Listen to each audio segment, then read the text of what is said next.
We turn our attention back now to Saudi Arabia, where talks between top U.S. and Russian officials on the war in Ukraine have now ended.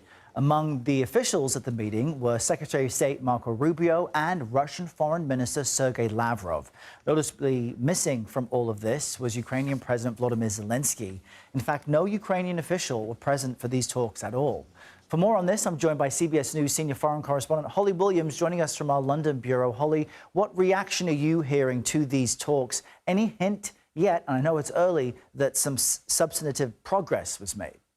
Good morning, Errol. Well, Vladimir Putin's foreign policy advisor, who was at those talks along with the Russian foreign minister representing Russia, reportedly says that the talks were a success, but we don't have any details beyond that. You'll remember that during the presidential campaign, President Trump claimed that he could end the war in Ukraine in 24 hours. Obviously, that hasn't happened so far. But what we are seeing is a kind of high-speed diplomacy. We had that telephone call last week between President Trump and Vladimir Putin that apparently lasted nearly 90 minutes. Today, this meeting and expectations of a summit between Trump and Putin soon, perhaps also in Saudi Arabia. But many Ukrainians feel betrayed because they're not involved. And their president, Volodymyr Zelensky, said yesterday that his government, quote, will not recognize any agreement about us made without us.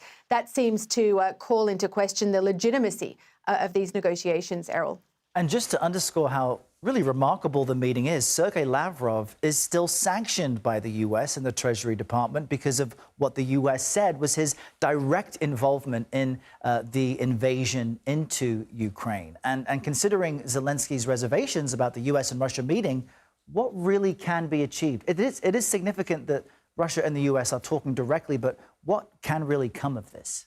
That's a really interesting point. Look, for nearly 3 years, Russia has been isolated from the West by sanctions and condemnation because Vladimir Putin started this war with his invasion of Ukraine. Now we've had that phone call between Trump and Putin. We're having today's meeting, and some would say that's a kind of victory already for Vladimir Putin.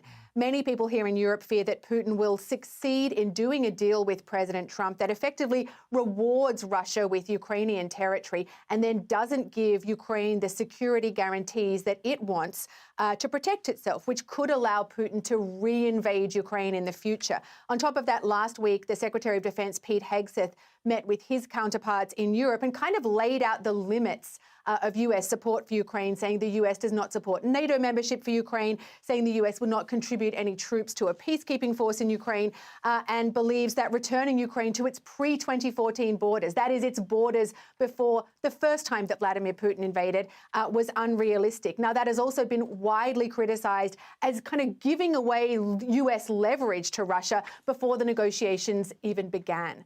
Errol. All right. Holly Williams, great to get your reporting on this. Thank you very much.